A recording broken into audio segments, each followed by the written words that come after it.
अस्सलाम वालेकुम। आज जो हम टॉपिक डिस्कस करने जा रहे हैं वो है role of radio tracers in modern nuclear analytical techniques.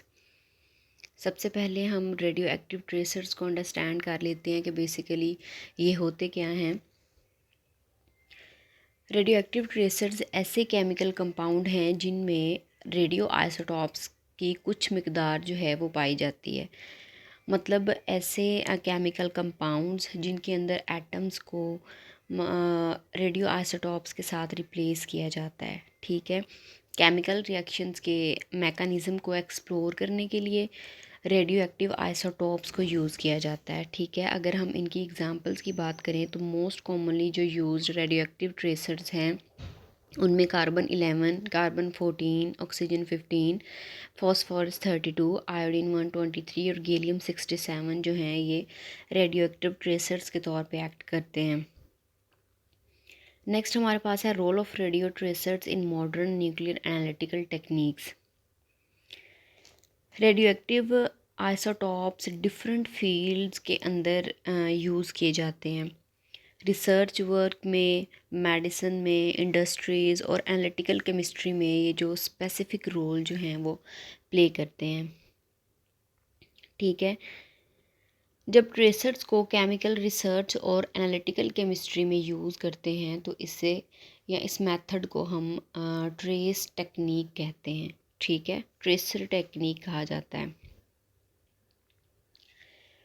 इस मेथड में एलिमेंट के आइसोटोप को यूज़ करके फिज़िकल और केमिकल चेंज को जो है वो स्टडी किया जाता है। ठीक है, ये टेक्निक डिफरेंट फैक्टर्स पे डिपेंड करती है, जिसके अंदर हमारे पास नंबर 1 पे ये जो फैक्टर मौजूद है। इसकी अगर बात करें तो इसमें कहा गया है कि रेडियो एक्टिव आइसोटॉप्स और नॉन रेडियो एक्टिव एलिमेंट्स की जो प्रॉपर्टीज़ होती हैं वो सिमिलर होती हैं।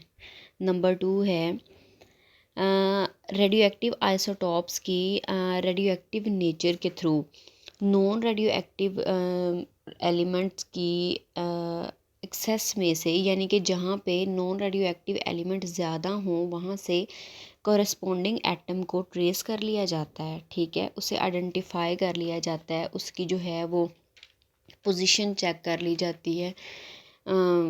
ठीक है, इस तरह से उसे आइडेंटिफाई कर लिया जाता है। नंबर 3 की अगर हम बात करें तो नंबर 3 के अंदर कहा है कि इस टेक्निक की मदद से बहुत ही जो माइनर या स्मॉल क्वांटिटीज़ को जो है वो डिटेक्ट कर लिया जाता है। इवन पीपीएम और पीपीबी कंसंट्रेशन तक भी एनालिसिस जो है वो परफॉर्म की जा सकती है। नेक्स्ट हमारे पास है रेडियो आइसोटॉप्स की एप्लीकेशंस मॉडर्न न्यूक्लियर एनालिटिकल जो है वो टेक्निक के अंदर। फर्स्ट ऑफ ऑल हमारे पास है पहला मेथड है हमारे पास न्यूट्रॉन एक्टिवेशन एनालिसिस। ठीक है, अब इस मेथड में हमने देखना है कि नॉन रेडियो एक्टिव जो चीज़ है या जो सैंपल है उससे रेडियो एक्टिव कैसे बनाया जाएगा। ठीक है, वो कहता है कि जो नॉन रेडियो एक्टिव सैंपल है उसे रेडियो एक्टिव बना सकते हैं आफ्टर बम्बार्डमेंट विद पार्टिकल और गैमा रेडिएशंस, कि उसके ऊपर अगर हम बम्बार्डमेंट करवाएं किसकी, गैमा रेडिएशंस की या डिफरेंट पार्टिकल्स की, अगर हम नॉन रेडियो एक्टिव सैंपल के ऊपर बम्बार्डमेंट करवाएं तो उसे क्या कर सकते हैं, हम रेडियो एक्टिव बना सकते हैं। एक्टिवेशन एनालिसिस के अंदर वो कहता है कि एक्टिवेट कैसे किया जाता है रेडिएशंस, मतलब कंपाउंड को या सैंपल को, उसे मतलब उसके ऊपर जब बम्बार्डमेंट करवा दी जाती है तो वो क्या होता है, उसे हम कहते हैं एक्टिवेशन एनालिसिस। ठीक है, फोटोन एक्टिवेशन एनालिसिस के अंदर जो है वो गैमा रेज़ को जो है वो बम्बार्ड करवाया जाता है सैंपल के ऊपर, तो उसे कहते हैं फोटोन एक्टिवेशन एनालिसिस। आगे हमारा मेन टॉपिक स्टार्ट होता है न्यूट्रॉन एक्टिवेशन एनालिसिस। नाम से ही जाहिर हो रहा है कि इसमें क्या होगा कि न्यूट्रॉन की जो है वो बम्बार्डमेंट करवाई जाएगी। ठीक है, अब हम देखते हैं कि जनरली न्यूट्रॉन जो एक्टिवेशन एनालिसिस है उसमें मतलब होता क्या है। मतलब ये एक ऐसा प्रोसेस है, एक ऐसा मेथड है जिसमें नॉन रेडियो एक्टिव सैंपल को रेडियो एक्टिव बनाने के लिए इसके ऊपर न्यूट्रॉन्स की बम्बार्डमेंट करवाई जाती है। ठीक है।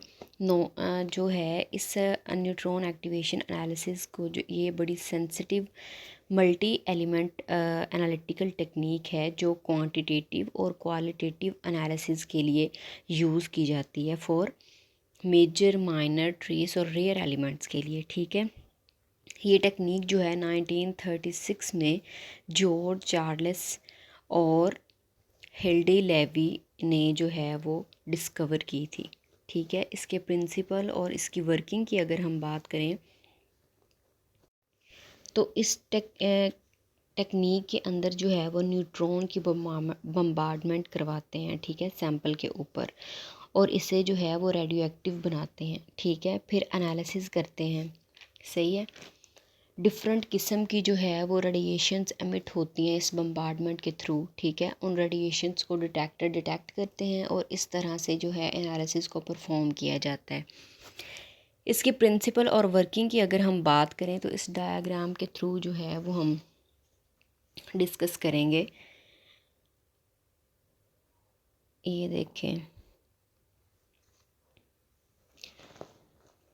न्यूट्रॉन ये जो बम्बार्ड करवाने हैं, ठीक है, इनके सोर्सेज की अगर हम बात करें तो accelerator, nuclear reaction, nuclear reactor के थ्रू जो है ये न्यूट्रॉन्स जो हैं वो प्रोड्यूस करवाए जाते हैं।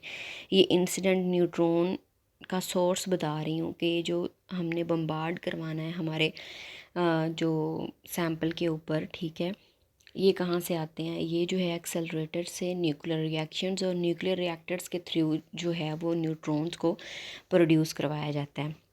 नेक्स्ट हमारे पास सैंपल है जिसे हम एनालिसिस के लिए लेते हैं और इसमें प्रोटॉन और न्यूट्रॉन डिस्ट्रीब्यूटेड हैं, ठीक है। अब इसे रेडियो एक्टिव बनाना है तो इसके लिए अगर न्यूट्रॉन टू प्रोटॉन रेशियो अगर चेंज कर ली जाए तो सैंपल को रेडियो एक्टिव बना सकते हैं, ठीक है ना। सो न्यूट्रॉन की सैंपल पे बम्बार्डमेंट करवाएंगे, इस तरह से प्रोटॉन से न्यूट्रॉन रेशियो जो है वो चेंज हो जाएगी और ये एक्साइटेड स्टेट में चला जाएगा, ठीक है। एक्साइटेशन के बाद हम इसे कंपाउंड न्यूक्लाई बोलेंगे, ठीक है ना। अब मतलब जो है चार्ज टू मास रेशो हम कैसे कह रहे हैं कि चेंज हुई है। हमें पता है कि न्यूट्रॉन पे जो है वो कोई चार्ज नहीं होता। सो चार्ज और मास की वजह से ये अच्छे से पेनिट्रेट कर जाता है न्यूक्लियस में और एनर्जी जो है वो ट्रांसफ़र कर देता है। अब सैंपल के अंदर यानी कि उसके अंदर न्यूट्रॉन और प्रोटॉन भी ऑलरेडी मौजूद थे। अब मज़ीद जब हमने न्यूट्रॉन जो हैं वो हिट करवाए हैं, बम्बार्ड करवाए हैं, तो उसकी न्यूट्रॉन की रेशियो जो है वो चेंज होगी, ठीक है। इस तरह से हमारे पास प्रोटॉन से न्यूट्रॉन रेशियो जो है वो चेंज हो जाएगी, ठीक है। प्रोटॉन से न्यूट्रॉन रेशियो जब ये चेंज हुई बम्बार्डमेंट ऑफ न्यूट्रॉन की वजह से, तो ये एक्साइटेड स्टेट में चला गया, ठीक है। एक्साइटेशन के बाद अब जो हमारे पास बनेगा उसे हम कहेंगे कि ये है हमारे पास कंपाउंड न्यूक्लियाई, ठीक है। ये वाला हमारे पास शो हो रहा है। अच्छा, अब ये गैमा रेडिएशंस जो हैं वो एमिट करेगा जिसे प्रॉम्प्ट गैमा रेडिएशंस कहते हैं, ठीक है। प्रॉम्प्ट का मतलब होता है इमीडिएटली, मतलब जैसे ही ये एक्साइटेड स्टेट में गया इसने फ़ौरन रेडिएशंस एमिट की, ठीक है। अब ये जो रेडियो एक्टिव न्यूक्लियस बन गया है, ठीक है, ये भी रेडिएशंस एमिट करेगा जिसे डिलेड गैमा रेज कहते हैं, ठीक है। इसके बाद ये डी एक्साइट हो जाएगा तो जो सैंपल हमने स्टार्ट पे लिया था वो हमारे पास जो है वो एट द एंड रिटेन हो जाएगा, ठीक है। अब जो हमारे पास प्रॉम्प्ट और डिलेड गैमा रेज आई हैं उन्हें एनालाइज करना है कि सैंपल में क्या मौजूद है, ठीक है। ये दोनों प्रॉपर्टीज़ यानी कि प्रॉम्प्ट और डिलेड गैमा रेज हर एलिमेंट की जो हैं वो डिफरेंट होती हैं, सही है। सो डिफरेंट डिटेक्टर्स को यूज़ करके इनकी एनालिसिस की जाती है, ठीक है, जिसमें proportional counter, scintillation counter, semi counter और जो है मोस्टली यूज्ड गीगर मोलर को यूज़ कर लिया जाता है, यानी कि एज अ डिटेक्टर इन्हें यूज़ करके इन दोनों प्रॉपर्टीज़ को चेक कर लिया जाता है। इन्हीं बेसिस पे हम इसे टू टाइप्स यानी कि टू कैटेगरीज में डिवाइड करते हैं, जिसके अंदर नंबर 1 आता है prompt gamma neutron activation analysis और नंबर 2 है delayed gamma neutron activation analysis. Prompt gamma neutron activation analysis को कब यूज़ किया जाता है, यानी कि अगर हम प्रॉम्प्ट को यूज़ कर लेते हैं, प्रॉम्प्ट गैमा रेज को अगर हम यूज़ कर रहे हैं एनालिसिस के अंदर, तो हम उसे कहेंगे prompt gamma neutron activation analysis. और अगर हम डिलेड गैमा रेज को यूज़ कर रहे हैं एनालिसिस में, तो हम उसे कहेंगे delayed gamma neutron activation analysis. ठीक है, prompt gamma radiations activation analysis को उन एलिमेंट की एनालिसिस के लिए यूज़ करते हैं जिनकी शॉर्ट हाफ लाइफ होती है। ठीक है, जैसे हमारे पास बोरॉन है, कैडमियम है, सही है। और आगे जो है delayed gamma neutron activation analysis, उनको एलिमेंट के उन एलिमेंट के लिए यूज़ किया जाता है जिनकी हाफ लाइफ जो है वो लॉन्ग होगी। ठीक है, नेक्स्ट अगर हम न्यूट्रॉन एक्टिवेशन एनालिसिस की एप्लीकेशंस की बात करें, तो इन्हें डिफरेंट फील्ड्स के अंदर यूज़ किया जाता है। ठीक है, इसे बायोलॉजी में, आर्कियोलॉजी में, केमिस्ट्री में यूज़ किया जाता है।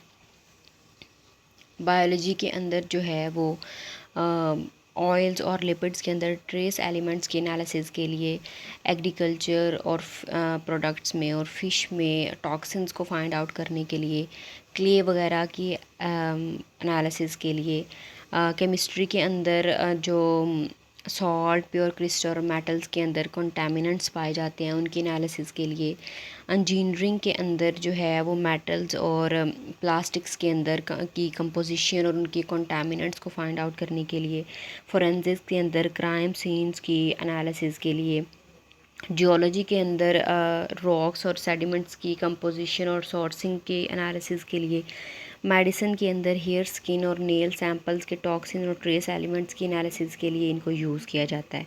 Further more high energy physics के अंदर जो है वो naturally occurring radio active materials, thorium और यूरेनियम के डिटेक्शन के लिए इनको यूज़ किया जाता है। इन्वायरमेंटल टॉक्सिन्स की अगर हम बात करें, तो मरकरी और यूरेनियम और थोरियम की डिटेक्शन के लिए जो है इन्हें यूज़ किया जाता है। 74 डिफरेंट एलिमेंट्स को आइडेंटिफाई करने के लिए न्यूट्रॉन एक्टिवेशन एनालिसिस को यूज़ किया जाता है।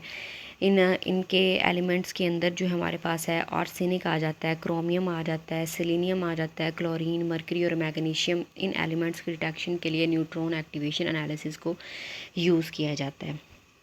नेक्स्ट हमारे पास है isotopic dilution method. Chemical substances की क्वांटिटी को डिटरमिन करने के लिए आइसोटॉपिक डाइल्यूशन के प्रोसेस को यूज़ किया जाता है। ठीक है, आमतौर पर नेचुरली अकरिंग कंपाउंड के जो आइसोटॉप होते हैं जिनकी क्वांटिटी इतनी स्मॉल होती है कि उसे डिटरमिन करना बहुत मुश्किल होता है, तो अगर इसके लिए हम मतलब आइसोटॉपिक डाइल्यूशन का मेथड यूज़ करते हैं, जिसके अंदर रेडियो एक्टिव एलिमेंट की जो नॉन क्वांटिटी सैंपल में ऐड की जाती है। ठीक है, इससे सैंपल जो है वो रेडियो एक्टिव बनाया जाता है, उसकी रेडियो एक्टिविटी जो है वो इंक्रीज़ हो जाएगी। ठीक है, इस तरह से सैंपल की इनिशियल और फाइनल जो रेडियो एक्टिविटी को कंपेयर कर लिया जाता है और पता चल जाता है कि कितनी अमाउंट आइसोटॉप की जो है वो सैंपल में इनिशियली मौजूद थी।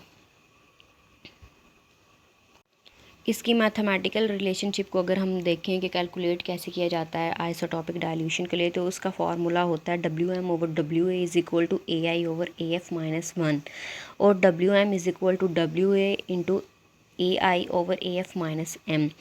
WM क्या है हमारे पास, मास है एनालाइट का, और WA है मास जो रेडियो एक्टिव कंपाउंड हमने ऐड किया है। ठीक है, AI क्या है, activity of the added compound जो हमने रेडियो एक्टिव बनाने के लिए ऐड किया है। ठीक है, उसकी एक्टिविटी है। और AF है activity of the final purified compound जो एंड पे हमारे पास प्योरीफाई हो गया है, उसकी एक्टिविटी है। ठीक है, सो वो कहता है कि जो टेक्निक है रेडियो एक्टिव आइसोटोप को नॉन रेडियो एक्टिव कंपाउंड के अंदर इंट्रोड्यूस करवाने की और उसे एक्टिव बनाने की, उसे रेडियो एक्टिव बनाने की, तो उसे हम कहते हैं आइसोटॉपिक डाइल्यूशन। ठीक है, और वो कहता है कि रेडियो एक्टिव कंपाउंड जो हमारे पास बन जाता है एट दी एंड, जो हमें ऑब्टेन हो जाता है, उसे हम कहते हैं लेबल्ड कंपाउंड और टैग्ड कंपाउंड और ट्रेसर। ठीक है, इस अगर हम डायग्राम की बात करें, ये आइसोटॉपिक डायल्यूशन को रिप्रेजेंट कर रही है। फ़र्स्ट ऑफ ऑल देखें, फ़र्स्ट वाली जो सैम्पल है, अगर सैम्पल में x और x हैश अमाउंट मौजूद है आइसोटॉप 1 और आइसोटॉप 2 की, और रेडियो एक्टिव सब्सटेंस के आइसोटॉप 1 और 2 की क्वांटिटी A और A बार ऐड कर दी जाए, मतलब पहले जो हमारे पास मौजूद है वो हमारे पास क्या है, x और x बार अमाउंट मौजूद है आइसोटॉप 1 और आइसोटॉप 2 की। ठीक है, बाद में हमने क्या करना है कि रेडियो एक्टिव सब्सटेंस की आइसोटॉप 1 और आइसोटॉप 2 की क्वांटिटी A और A बार जो है वो ऐड कर देनी है। ठीक है, जो एज अ रिज़ल्ट हमारे पास जो मिक्सचर जो है बनेगा, उनमें radio activity A plus x और A बार प्लस एक्स बार, यानी कि हैश भी कह सकते हैं या बार भी कह सकते हैं, ये हमारे पास रेडियो एक्टिविटी मिक्सचर के अंदर मौजूद होगी। ठीक है, इस तरह से मिक्सचर की रेडियो एक्टिविटी को मेजर कर लिया जाएगा। और फाइनली जो है वो रेडियो एक्टिव एलिमेंट की रेडियो एक्टिविटी को सब्ट्रैक्ट करके सैंपल में मौजूद 2 आइसोटॉप्स को फाइंड कर लिया जाएगा। ठीक है,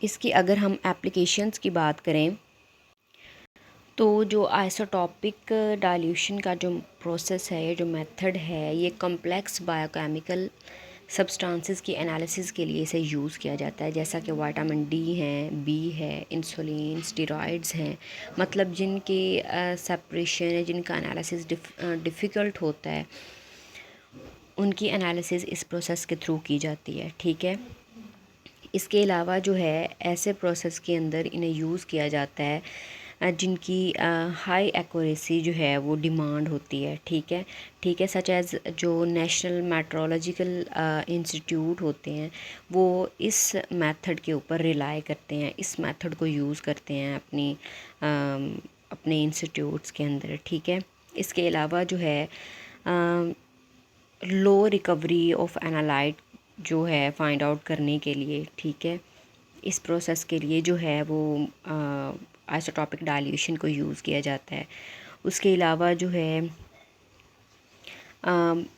ब्लड का वॉल्यूम फाइंड आउट करने के लिए इसे यूज़ किया जाता है, यानी कि बायोमेडिकल एप्लीकेशंस के अंदर भी इसका बहुत इम्पोर्टेंट रोल है आइसोटॉपिक डाइल्यूशन का। This is the end of my lecture. Thank you so much.